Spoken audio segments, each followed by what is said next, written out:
Okay.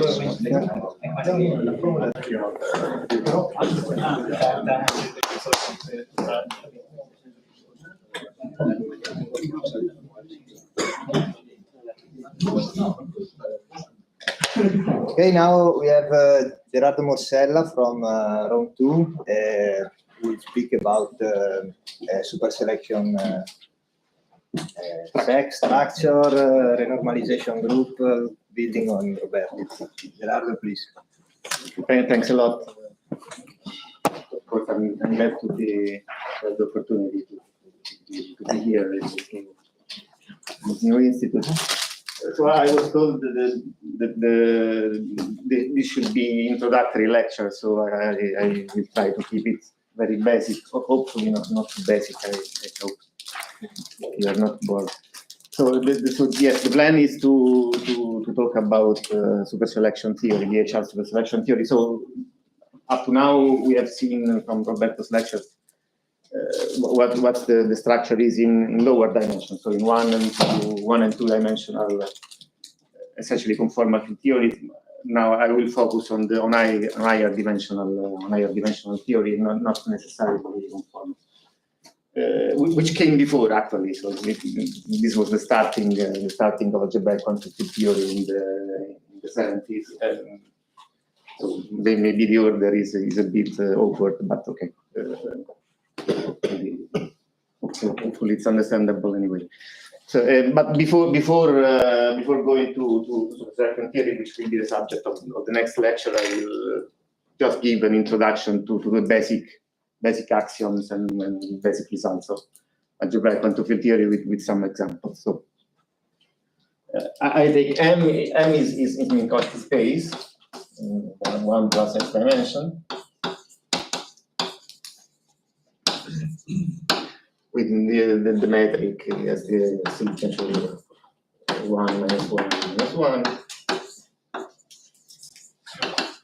And okay, there is the Poincare group acting on Minkowski space, of course, given that an open bounded region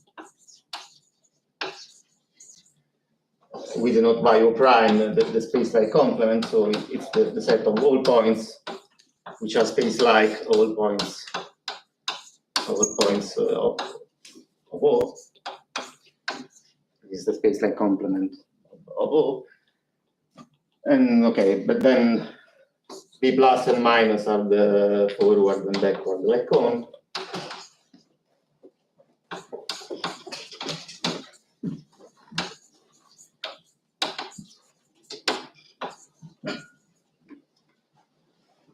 And so, given this geometric setting, the algebraic quantitative theory is given by an assignment of regions, open bounded regions of Minkowski space to von Neumann algebras by Carl script A on some fixed Hilbert space. These are von Neumann algebras.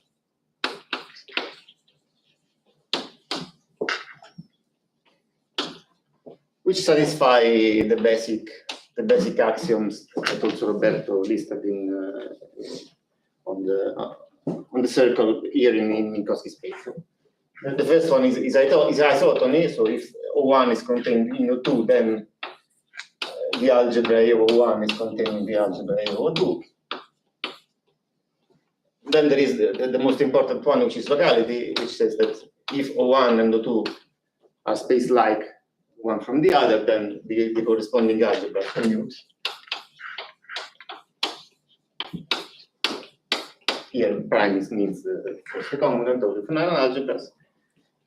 Then there is Poincare covariance, so there exists a unitary, strongly continuous representation of the Poincare group.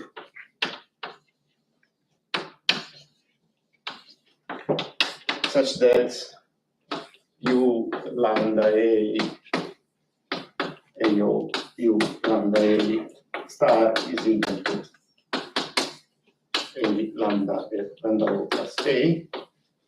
the net of algebras is convergent with respect to the action of this representation of the Poincare group. Then if I define as, I call P the generators of the translation, then the spectrum, the joint spectrum, this is a 4-vector, so the joint spectrum of these operators is contained in the closed forward electron, which is the spectrum condition, so it means positivity of the energy. And finally, there exists the vacuum, which is the vector in the space, unit norm, which is the unique translation invariant vector.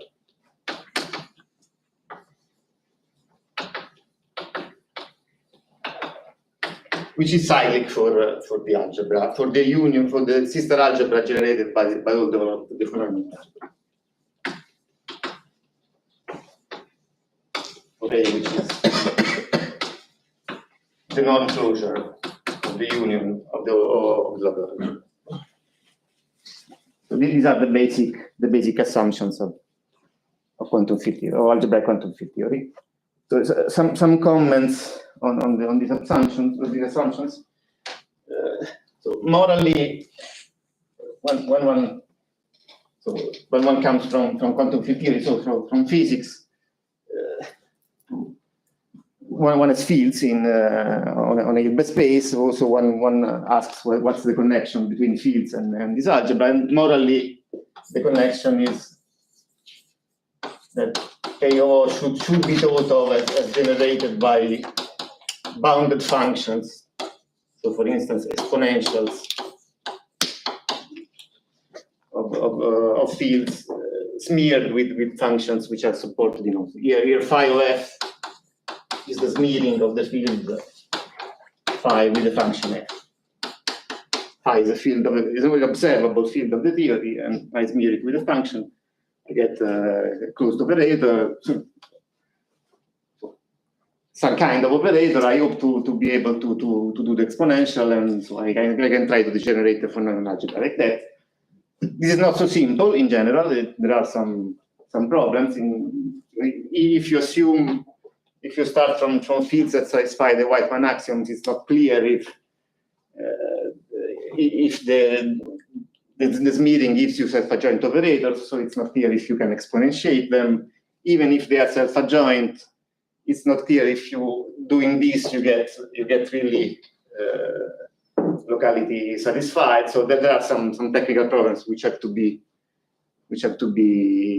faced. There are some. So you can add some assumptions to the Whiteman axioms in order to obtain that all these axioms are satisfied, but it's not completely straightforward. On the converse, you would expect that from this net of fundamental algebras you can obtain back fields doing some kind of scaling limit. So you take elements a lambda localized in regions lambda O, where lambda goes to 0, and you hope that in some sense when lambda goes to 0, this converges to some field localized at point 0. This is also not completely, so this is also so you have to add some assumptions to the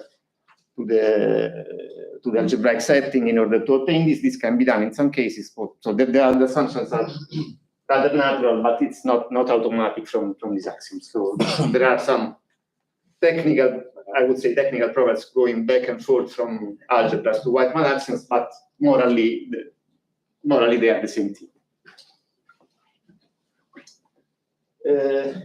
Also, why one wants to not to consider fields and only consider the algebras generated by fields. This was actually suggested to Ag was of course the founder of algebraic quantum field theory, and this was suggested by Agruel scattering theory. In Agruel scattering theory, you only need to know the polynomial algebras of the field. So you don't need to know what's the the physical interpretation of single fields. You just need to know the polynomial algebras generated by the fields. When you know that, you can do scattering theory. You can construct asymptotic states, and everything works. So the message that I took from this was that the fields are only used to implement the locality principle. Are not you don't have to attach a particular physical interpretation to two particular fields. And this is also suggested by the existence of Burker classes, which are different families of fields which give rise to the same scattering matrix. From these facts, I took the point of view that you need just to consider the localization of the operations that you want to study, and not how they are related to fields. And so the fields are, in some sense, just coordinates to define the algebras, but are not intrinsic. Of course, one important point is that here we are only considering observables. So they only commute at space like distances. There are no anti-commuting operators like Fermi fields. And so one wonders so this also implies that the states in the Hilbert space are all neutral. They don't have charges, because they can only be created by observables from the vacuum. So one wonders where are charges, where are anti-commuting fields in this setting. And this is the subject of superselection theory. So the point of view is that charged states and observable fields comes from studying representations of the net observables. When you go from the net to one of its representations, then there you find charged states, and the charged fields intertwine from the vacuum representation of the net to the charged representation. And this is the subject of superselection. And okay, then sometimes one also adds some further assumptions, like a duality or other assumptions like that. But so these are the basic assumptions.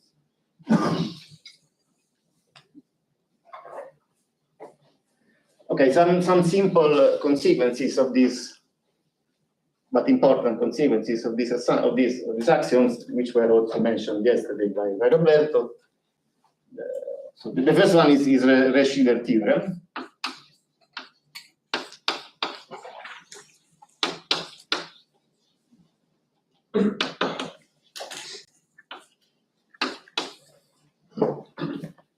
In this setting, Reschiller theorem says if the algebra generated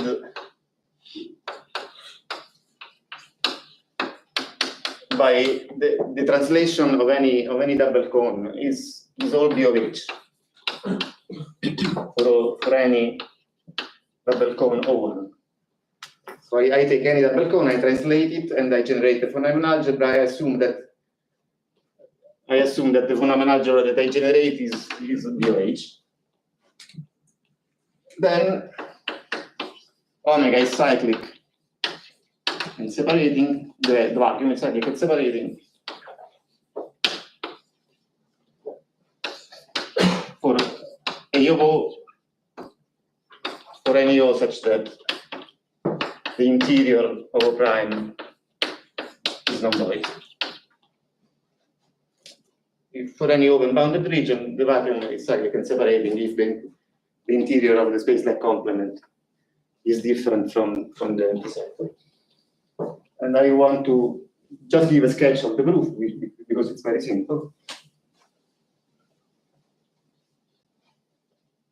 It's based on the spectrum condition. So which region, for instance, doesn't have this property? Sorry? Which region doesn't have this property? So if you take for instance a segment, It should be open. or for instance a slice between two. It will not be separating for a time slice. Actually, a time slice generally is BOH. Okay, I said O is open and bounded, so if O is open and bounded, then of course it's always true. Okay. So the sketch of the proof is like that.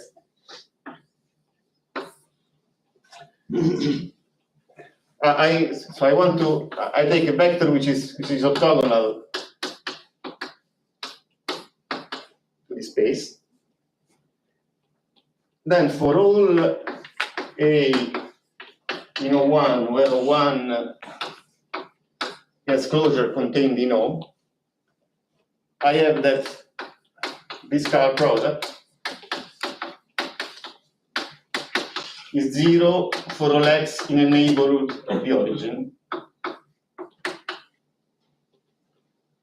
Because I have O here, I have O1 which is contained inside. I can move it a little bit, and I'm still inside, so I get the scalar product is 0.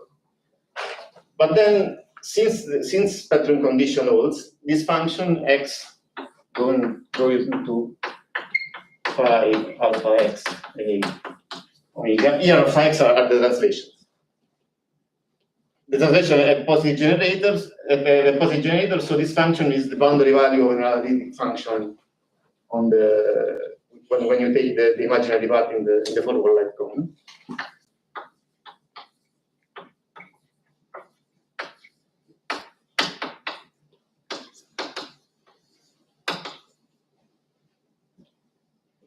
And since it's 0 in an open set, it's 0 everywhere. So this function is 0 everywhere, but from this hypothesis, I get that phi is 0. And phi is 0. So omega is cycling for A of O, and then since a vector which is cyclic for an algebra is separating for the commutant, it's also separating if also O prime satisfies the same. It's only it's very simple.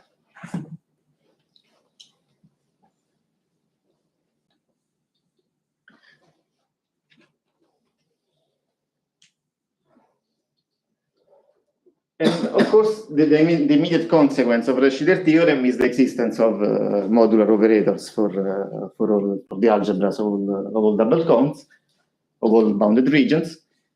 And then, of course, one asks what is the physical significance of the modular group for the general region. The answer, as Roberto was explaining, is not known in general. The only general known answer is Bisognano-Wickman theorem, which says that the modular group for the wedge is the boost.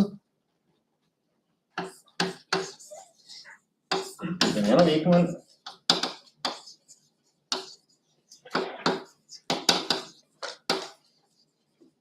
Which is 75, I think.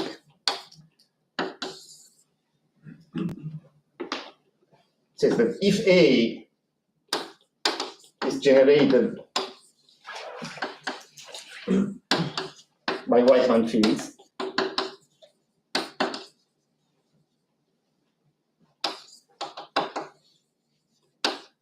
where this generated has to be made precise, as I was saying before, so the sense in which the von Neumann algebras are generated by Whiteman fields is not completely obvious and must be made precise.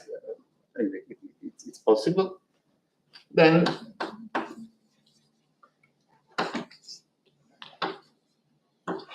the modular group of the right wedge is the group of boosts in the one direction, and the modular conjugation of the right wedge is the TCP operator multiplied by the pi rotation around the one axis. Is the rotation.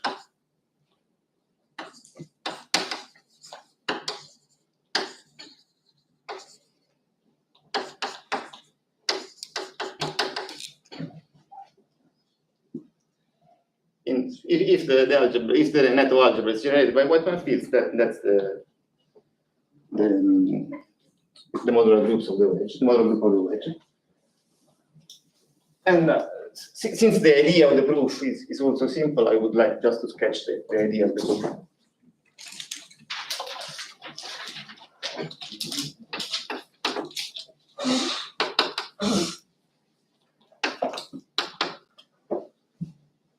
The proof idea is to consider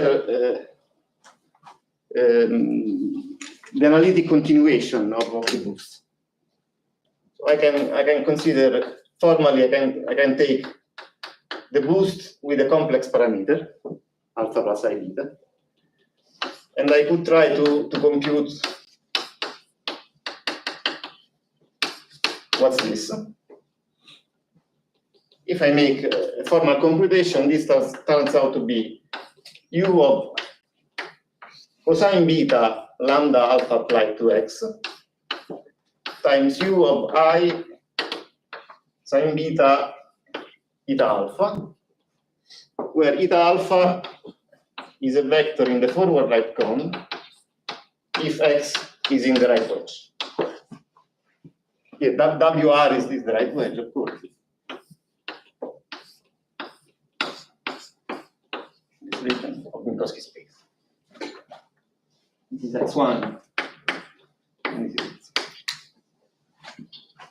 This is formal, of course, just by the commutation relations of boosts and translation.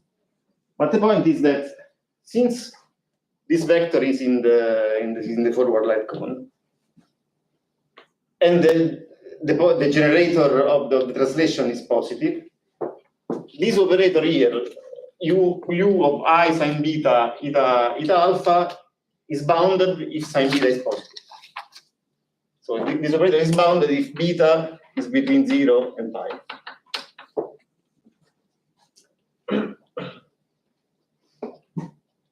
So this means that you can make an analytic continuation of this function to this tree.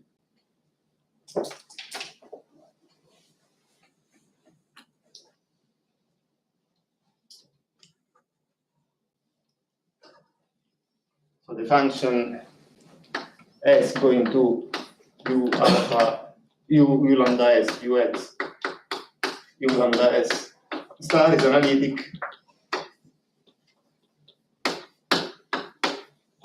in the strip imaginary part of s between 0 and pi, and bounded in the closure.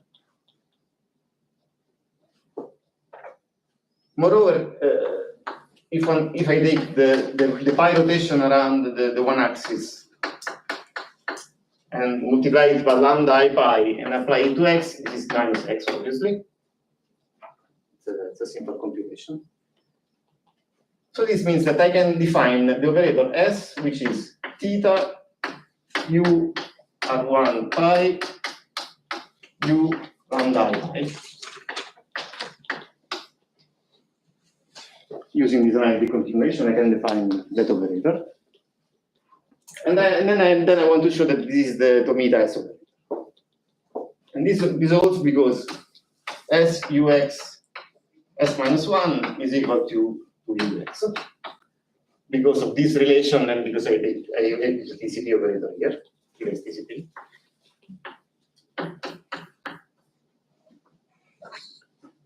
This inverts the sign, and theta brings back the sign to the original sign.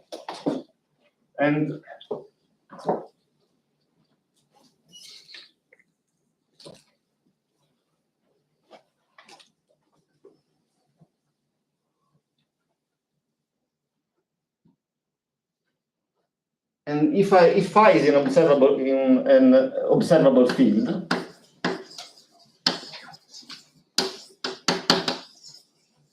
from the properties of the TCP operator, one obtains that S phi 0 S minus 1 is equal to phi 0 star. Is the adjoint, which is by the definition of the TCP operator. So if I now take several points, x1 in the right wedge, then x2 minus x1 again in the right wedge, and so on, xn minus xn minus 1 in the right wedge. and I apply S to the product F phi x1, phi xn. If I compute this is S u x1 phi 0 u x2 minus x1 phi 0 and so on until u xn minus 1 phi 0 omega.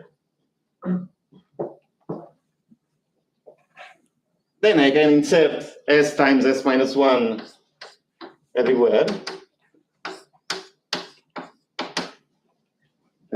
Sorry, S minus 1 is times S, which is the same, of course, because S squared is equal to 1, but better to write it like that.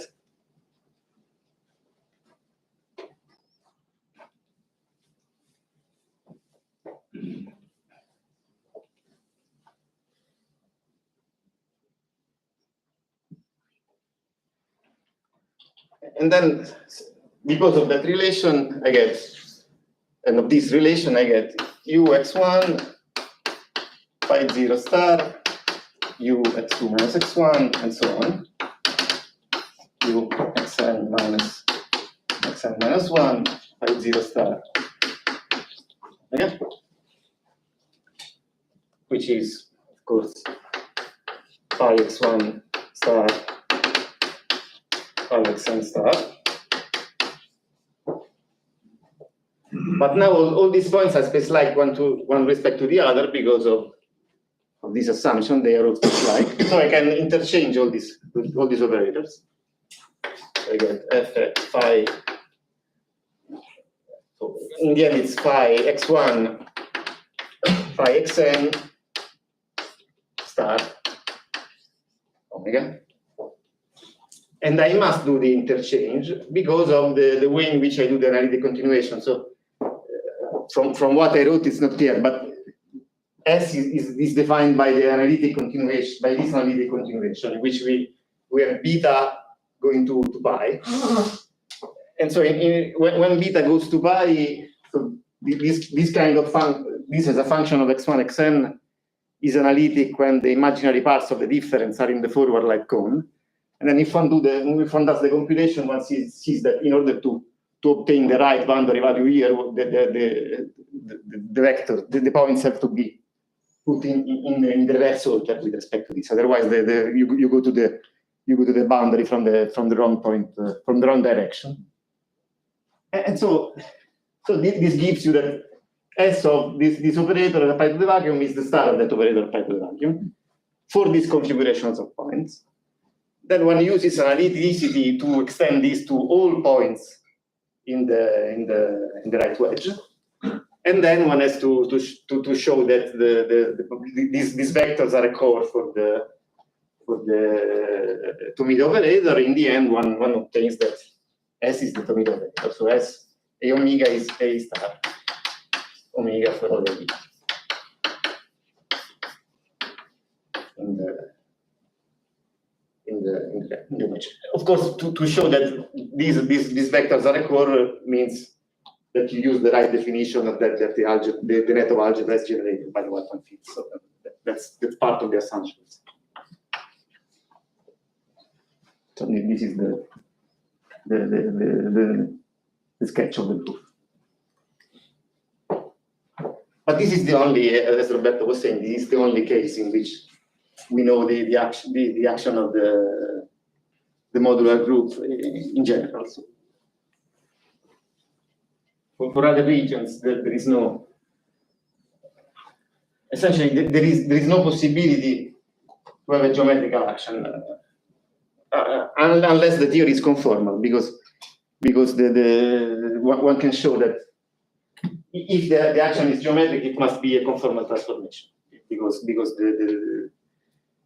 it must preserve causality, and therefore, if you don't have conformal transformation, if you don't have conformal symmetry, the action cannot be geometric. Okay, so this was some general consequences. Then, of course, one would like to see some examples.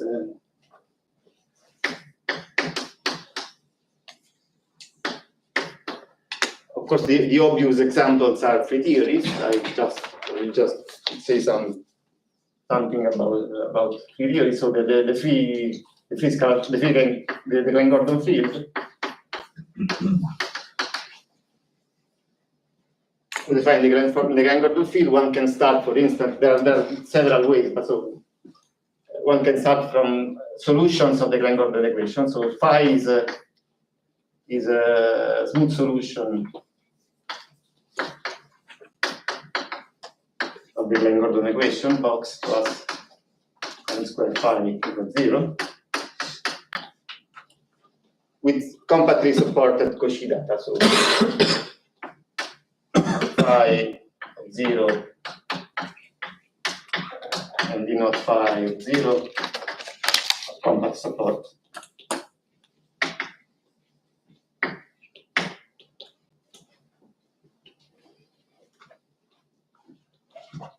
And the space of all these solutions is a symplectic space. And the symplectic form is the usual one. So sigma phi psi is 1/2 the integral over space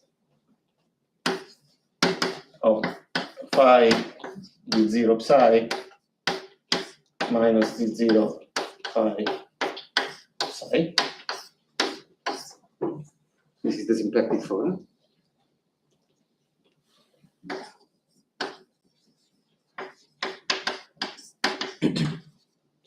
But we want, of course, a complex Hilbert space. This is a real vector space because, these are real smooth solutions. So this is a real vector space, but one wants, of course, a complex Hilbert space, and the complex structure. So I identify a solution with its Cauchy data. So f and g are phi 0 and derivative with respect to time of phi 0. These are the Cauchy data. And in this identification, I can define this matrix, which is omega m to the -1 minus omega m 0, 0, where omega m is the operator which in Fourier transform multiplies by the dispersion relation.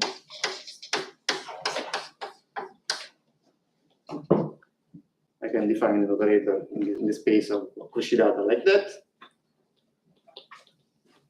And then I can define, using this, I can define a scalar product, which has the symplectic form as the imaginary part. Of course, iota square is equal to -1, so it's a complex structure. And I can define a scalar product phi psi by sigma phi iota psi plus I sigma phi psi. And this is a complex scalar product because, of course, if I consider phi iota psi, this is R psi. It's a complex scalar product.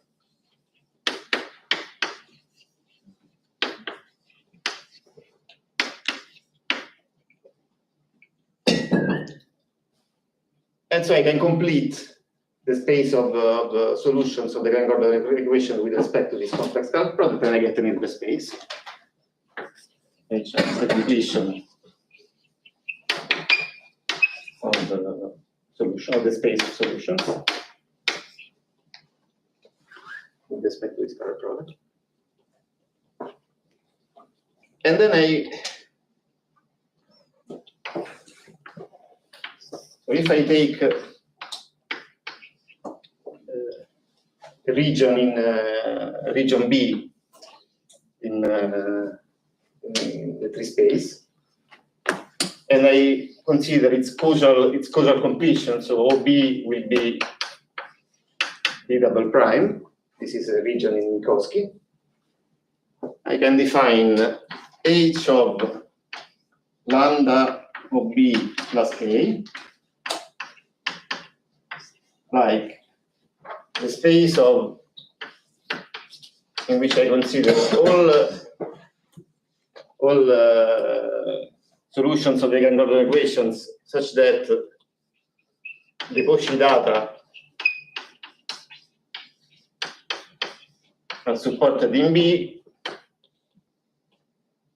and I act on these solutions with the Poincare group. Of course, there is an obvious action of the Poincare group on solutions of the Gangordo equation. I can take this space. This is a real subspace of visible space, and it is actually a standard subspace in the sense that Roberto defined in this document in the previous lecture. So this O maps to HO is a net of standard subspace.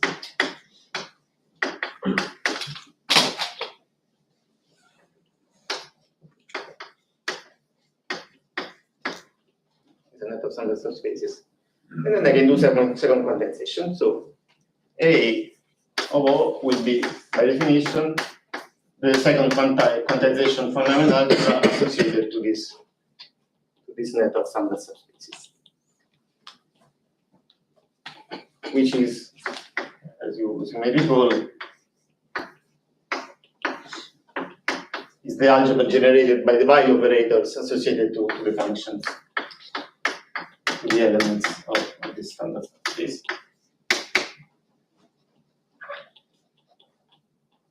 Of course, at first sight, this may seem very different from the usual physics textbook formulation of the scalar field, but the connection is that if I take a function f, a test function, or a function on Minkowski, a real test function, and I define phi of f x as the integral of delta n x minus y phi of y, where delta is the commutator function, the Pauli-Jordan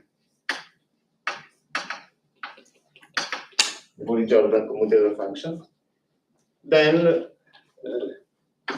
the value operator associated to this is a solution of the Gangordo equation, because delta is a solution of the Gangordo equation. And the value operator associated to this solution of the Gangordo equation is just e to the I phi f, where phi is the usual Gangordo.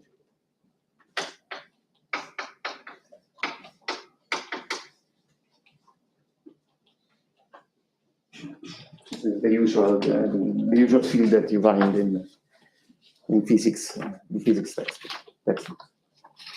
So this is the example of the Gangordo field.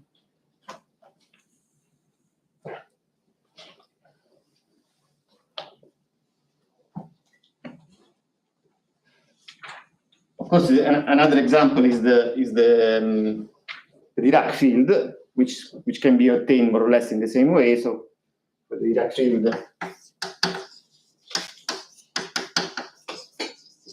field, one starts from solutions of the Dirac equation.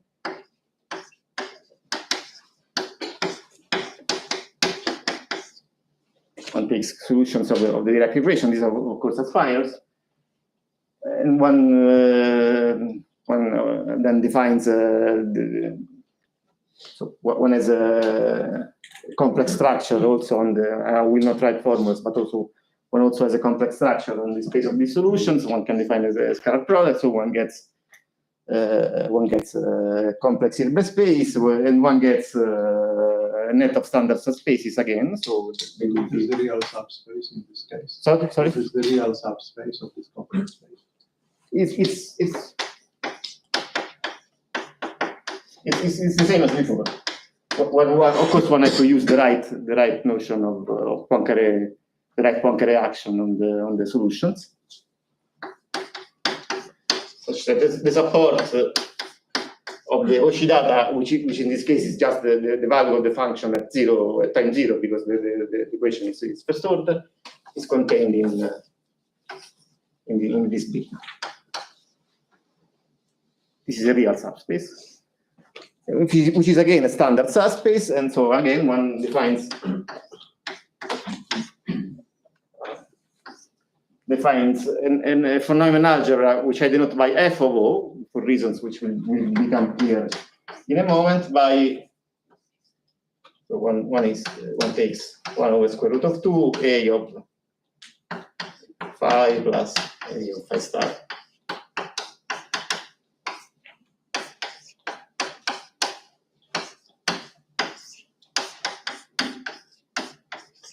Where here, this is on the antisymmetric Fock space. On antisymmetric.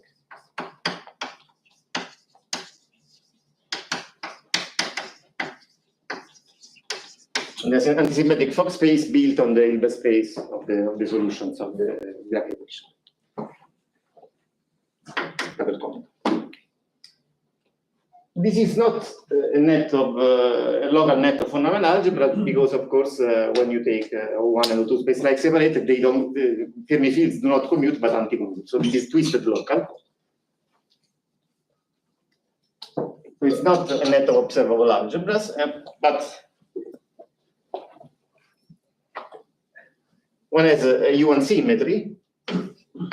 U theta of psi equals e to the I theta of psi. This is a representation of U1 on the single particle space, so you can second quantize this representation. You get a representation of U1 on the Fock space. So the net of observable algebras is by definition the invariant part of this field net f of O with respect to the action of this representation of U1. And this is now local because to obtain elements which are this means these are the elements f in f of O such that alpha beta theta of f equals f for theta.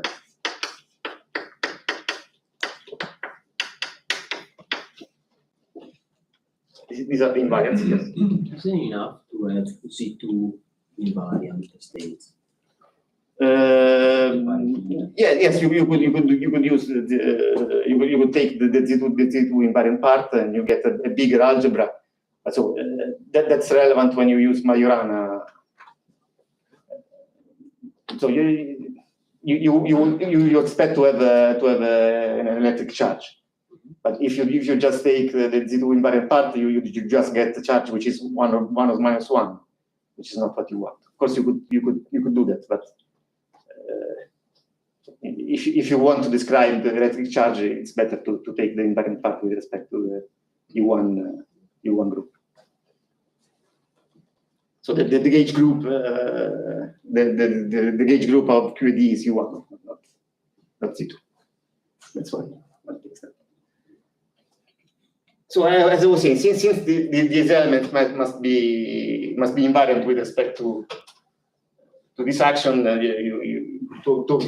build invariance, you consider products of fields and then they are local, not anti-local. So when you have the product of two Fermi fields, they commute at space-like distances and and from this example, one gets the first intuition of what are superselection sectors, because we have this Hilbert space, which is the Fock space, the antisymmetric Fock space, and we can decompose it into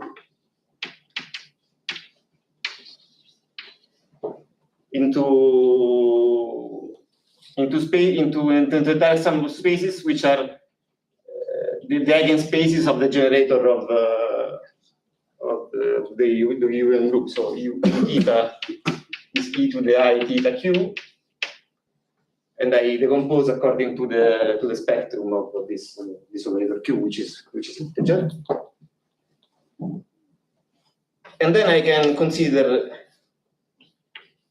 the representation pi q of the observable algebra, which is given by restricting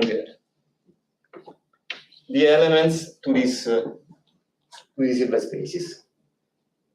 And these are irreducible representation.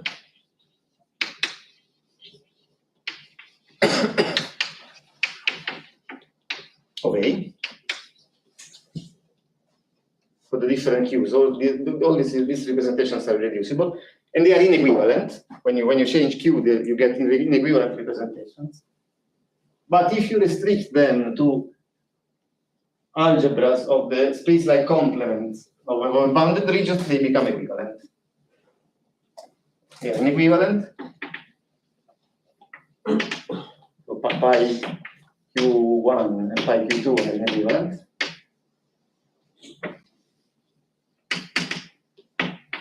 But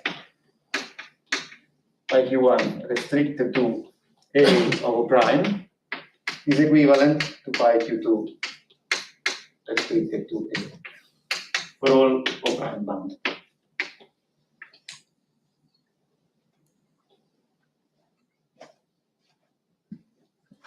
So this means that these representations describe charged states. These are states with electric charge Q, and these states are localizable in some bounded region, because when you only look at the representation on a if you look at the representation on the space-like complement of a region, you don't see the charge. All the charges become equivalent. So all the representations become equivalent, for instance, to the vacuum representation, which is the one with Q equals 0. And this is the prototype of the super selection structure, which I will discuss tomorrow. Then, of course, there are more interesting examples which are interacting, which come from constructive quantum field theory. So, in several models which have been constructed to the functional integral approach, at least some of the Alcastral axioms, sometimes all the Alcastral axioms can be proven. So you get examples also from constructive quantum field theory. But then I want to illustrate an example an interacting example which can be constructed directly in the algebraic approach, which is it's a class of example, which is the two-dimensional models. Let me start on the other.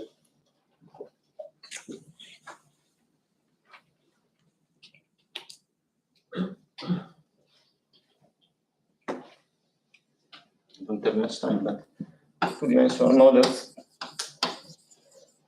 with factorizing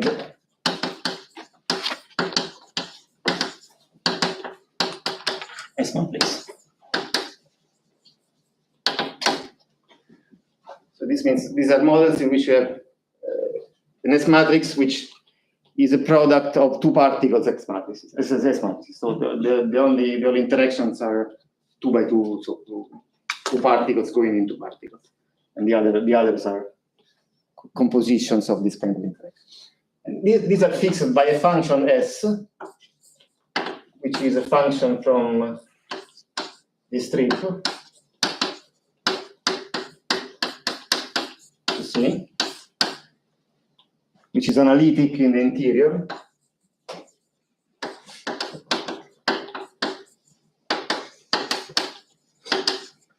And satisfies some relations like S theta is equal to S theta minus 1 S theta plus I pi. It satisfies these relations, which have an interpretation, physical interpretation. One is crossing symmetry, the other one is similarity, and so on. And this variable theta is called rapidity, and it's so actually the two particle S matrix is SPQ equals to S of arc sine hyperbolic of P over M minus arc sine hyperbolic of Q over M. So this is theta P and this is theta P. So if you get if you take a function like that, the two-particle S matrix is in terms of momenta P and spatial momenta P and Q is given by this formula.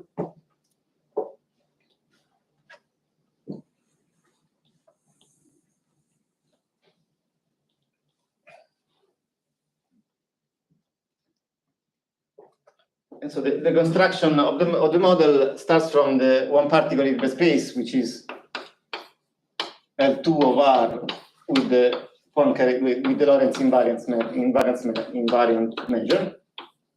Here, negative, of course, is always square root of a square plus m square. This is the one particle in the space.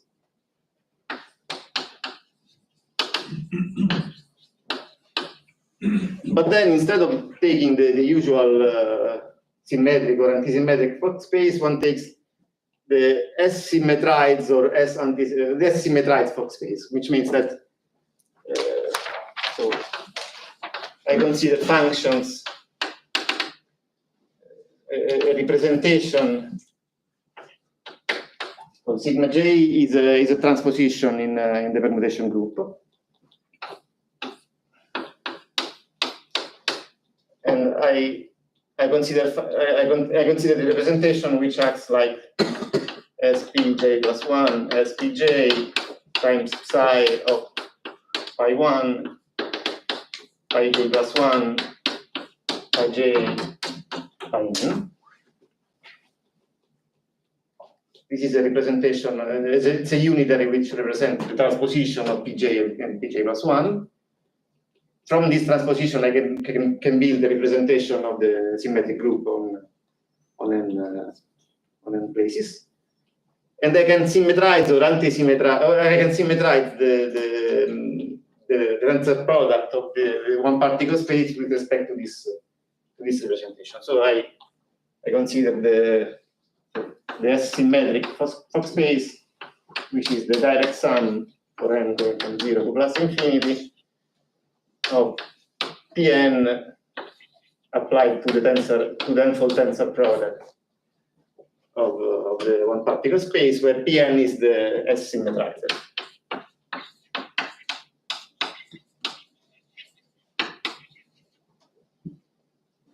So this is an S-symmetric space.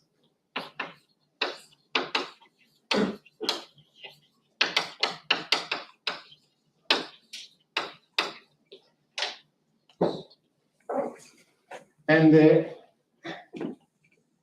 on this Fock space, there are, of course, creation and annihilation operator, but of course they don't satisfy the usual commutations relation, but they satisfy the so-called homologic of Faddeev algebra. So ZQ star equals S of QP ZQ star ZP plus omega NP delta P minus Q. For S equals 1, you get commutation usual CCR. For S equals to minus 1, you get the CAR, the anti-commutation relation. Then in general, you get this homologic of Faddeev algebra.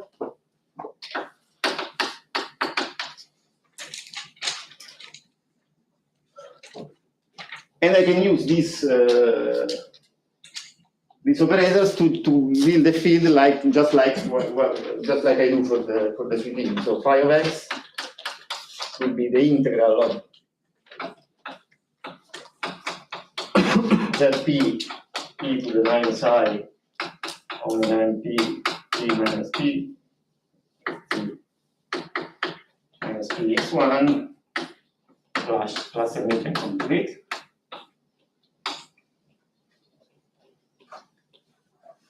This is a solution, is a field which is a solution of the Klein-Gordon equation, but in general it's not local. So phi of x, phi of y is not 0. Also if x minus y squared is negative. So if x and y are at space like this is in general not 0 because of the wrong commutation relations. But one can define also another field.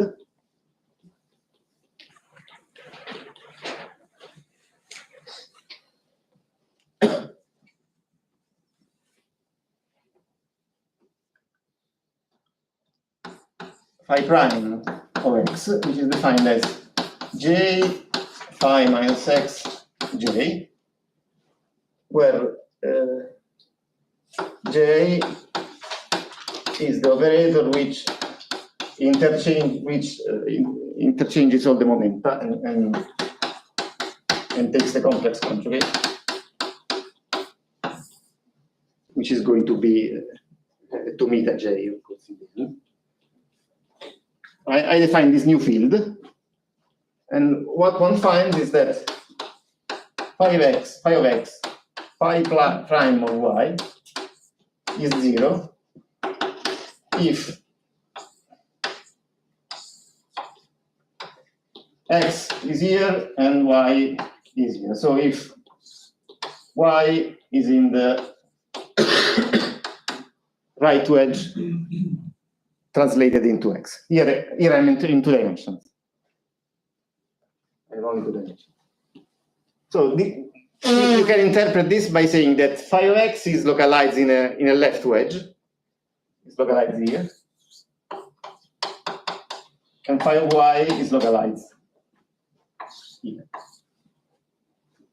This is compatible with this interpretation, that phi of x is localized on the left and phi of y is localized on the right. Sorry. Yes. Are they both primed? Or, No, just one. This is prime. So phi of x is not prime, the phi of y is prime. They are relatively local one to the other in this sense. And you have to use both to obtain a local net. Essentially, in the same way as Roberto did this morning with the modular localization. So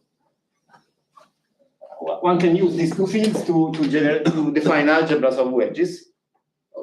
One uses the phi field to define the algebras of the left wedges and the phi prime field to define the algebra of the right wedges, and then one takes intersections.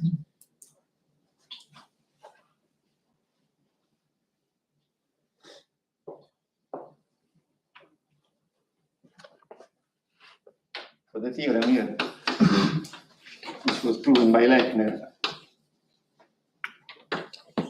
in 2008, is that if one defines A of a left wedge translated into at point x as e to the I phi x, phi f, where f is supported in the translated wedge. And A of w right plus y as a to the I phi prime g, where the support of g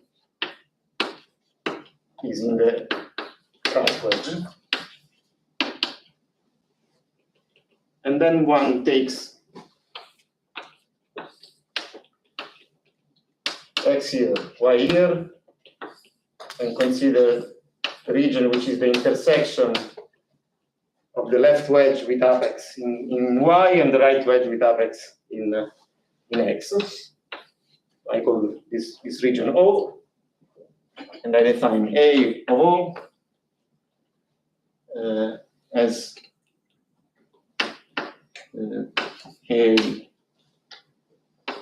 w left plus x, A w right plus y.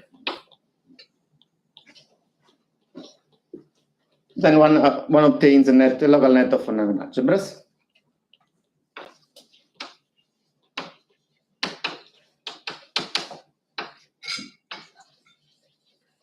This is the trivial part. Almost obvious that this is a local net from those commutation relations. The highly non-trivial part is that this is non-trivial. So in particular, that the vacuum is cyclic and separating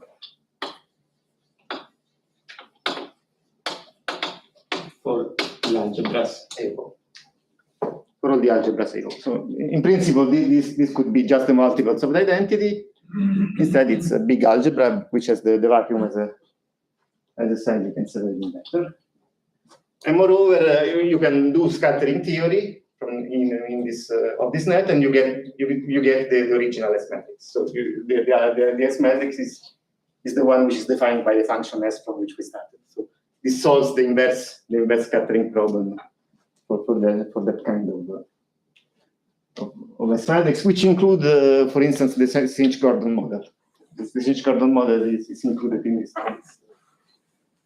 this setting. So the proof is very technical, but so one important the main ingredient is that the map which assigns to an element in the left translated wedge the vector delta of the wedge to the 1/4 A omega, which is a vector in the space. This map is so contains. I take this wedge, I translate it here, and I send all operators from this wedge into this vector, where here I get the modular operator of the bit wedge. This map is what we call nuclear, which means is so can be written as an absolutely convergent series of rank 1 maps. So it's compact and so more than compact.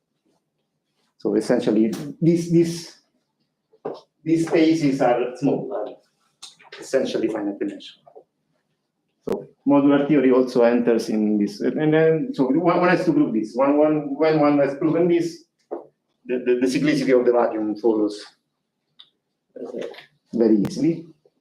And to prove this, it's a matter of analytic function theory. Okay, I think I'll stop.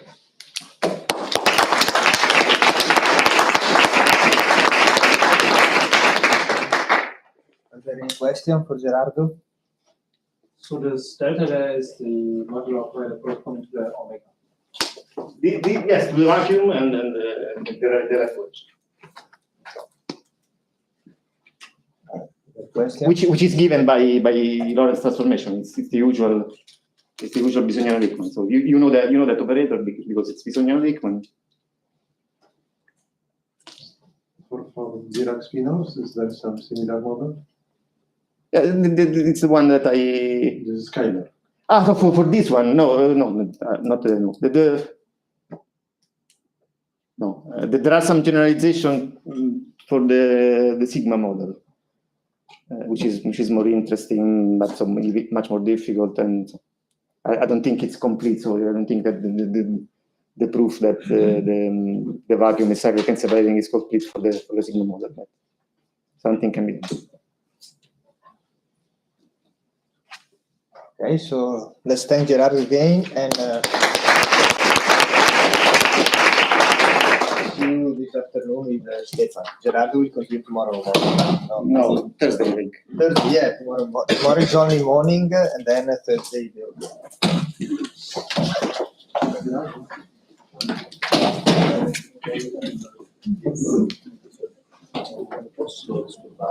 Adesso